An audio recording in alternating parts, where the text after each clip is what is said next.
Next chapter census and sample investigation. Sample मतलब census मतलब संगणना, सैंपल मतलब न्यायादर्श, इन्वेस्टिगेशन मतलब उसका अनुसंधान करना। बेसिकली इन्वेस्टिगेशन को हिंदी में कहते हैं अनुसंधान, यानी नए ज्ञान की खोज करना।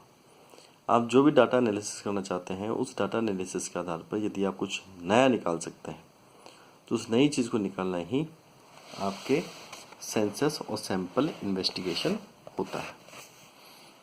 पहला इसमें शब्द आता है यूनिवर्स। यूनिवर्स को कहते हैं समग्र। जब भी आपको विश्लेषण करना चाहते हैं तो विश्लेषण का जो संपूर्ण क्षेत्र है उसे यूनिवर्स कहा जाता है। जैसे आपने कहा कि भारत की जनसंख्या कितनी है, तो भारत की जो जनसंख्या है वो कितनी है, तो भारत जो है वह आपके समग्र कहलाएगा, यानी कि कुल क्षेत्र कहलाएगा। ये जो यूनिवर्स, ये जो समग्र होते हैं, ये दो प्रकार के होते हैं, फाइनाइट और इनफाइनाइट, परिमित और अपरिमित।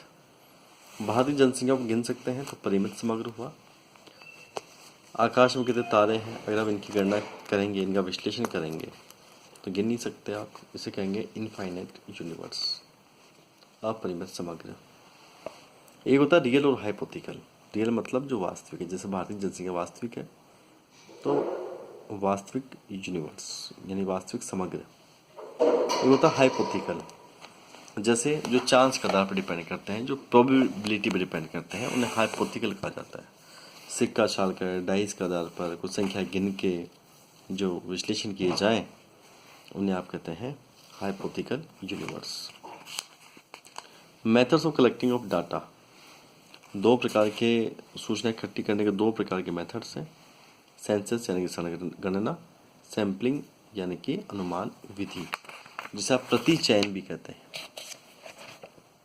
सेंसस में प्रत्येक इकाई को गिना जाता है। जैसे भारत में कितनी जनसंख्या है, तो भारत की पूरी आप जनसंख्या को गिने, एक एक व्यक्ति को गिने, तो एक एक व्यक्ति को गिनने की जो स्थिति होती है उसे कहा जाता है सेंसस। सेंसस की कुछ मेरिट्स हैं, कुछ महत्व हैं, कुछ पक्ष के बिंदु हैं कि एक तो इसमें डिटेल सूचना ली जाती है, संपूर्ण सूचना ली जाती है, ये ज़्यादा परिशुद्ध होते हैं, जो भी निर्णय लिया जाएगा वो बिल्कुल सही आएगा और ये उद्देश्य के अनुसार इकट्ठे किए जाते हैं। डीमेरिट्स मतलब इसके दोष, इसमें समय का अपव्यय होता है, धनादि खर्च होगा, लेट डिसीजन आएगा और इसकी एक्यूरेसी को चेक करना बड़ा मुश्किल होता है, क्योंकि जब आपने संपूर्ण डेटा को इकट्ठा कर लिया तो संपूर्ण डेटा इकट्ठा करने के बाद इसकी एक्यूरेसी चेक करना मुश्किल होता है। अगला आता है सैम्पलिंग इन्वेस्टिगेशन मेथड। सैम्पलिंग क्या होता है? टोटल में से किसी एक हिस्से को चुनकर उसका विश्लेषण करना और उसके आधार पर संपूर्ण का विश्लेषण मान लेना सैंपल इन्वेस्टिगेशन होता है। जैसे आपको मान लीजिए कि एप्पल खरीदना है, एक एप्पल को चेक कीजिए और आप 5 किलो तुलवा लीजिए। वो एक जो प्रतिनिधि जो इकाई है उसे कहा जाता है सैम्पलिंग सिस्टम। तो सैम्पलिंग सिस्टम में सबको नहीं गिनकर किसी एक पार्ट को गिना जाता है, एक पार्ट का विश्लेषण किया जाता है, उस पार्ट के विश्लेषण के आधार पर ही संपूर्ण की गणना कर ली जाती है। सैम्पलिंग के कुछ मेरिट्स हैं, कुछ पक्ष के बिंदु हैं कि इसमें समय की बचत होती है, श्रम की बचत होती है, धन की बचत होती है, आप एक्यूरेसी लेवल इसके अंदर ठीक रहता है, साइंटिफिक मेथड है, कन्वीनियंट है और प्रैक्टिकल है। इसके दोष क्या है कि एक तो इसमें पक्षपात की समस्या रहती है, रिप्रेजेंटेटिव जो इकाइयाँ हैं वो आपके संपूर्ण समग्र को रिप्रेजेंट करें ये कोई ज़रूरी नहीं, डिफ़िकल्ट है और लिमिटेड इसका लिमिटेड नहीं सॉरी कई जो राष्ट्रीय महत्व की जो समस्याएं हैं, जैसे वोटर लिस्ट बनाना, पॉपुलेशन काउंट करना, उसमें ये सटीक या सही निर्णय दे सैम्पलिंग मेथड कोई ज़रूरी नहीं है। अगला इसमें आता है sampling process and related problems. कि भाई सैम्पलिंग प्रोसेस क्या है या उसके रिलेटेड प्रॉब्लम्स क्या हैं, तो ये प्रश्न इतना इम्पोर्टेंट नहीं बनता है। अगला प्रश्न आता है सैम्पलिंग टेक्निक्स। सैम्पलिंग टेक्निक्स में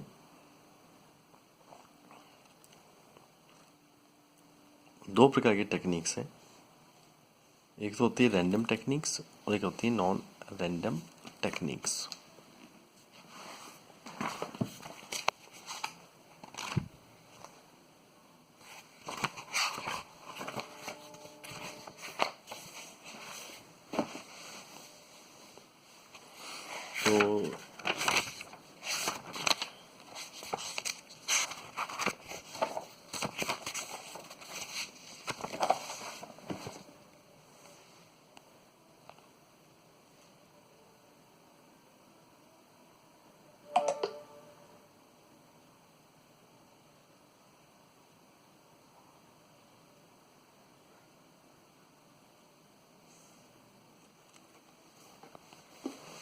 तो अगला इसमें आता है सैम्पलिंग टेक्निक्स।